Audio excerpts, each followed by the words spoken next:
বাংলার দালালেরা রে সব জায়গায় কের বেচা কিনা খাইতে পারতি না। বাংলার দালালেরা রে সব মানুষের বেচা কিনা খাইতে পারতি না। আর কিছু কিছু জায়গা আছে বেচতে পারতি না রে। বাংলার দালালেরা রে সব জায়গায় কের বেচা কিনা খাইতে পারতি না।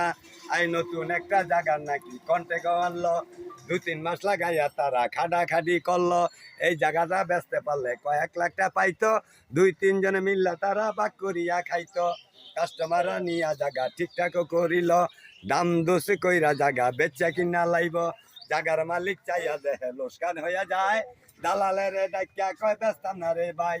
এই কথা শুনিয়া দালালের মাথায় পড়লো বাড়ি। বাংলার দালালেরা রে সব জায়গায় কের বেচা কিনা খাইতে পারতি না।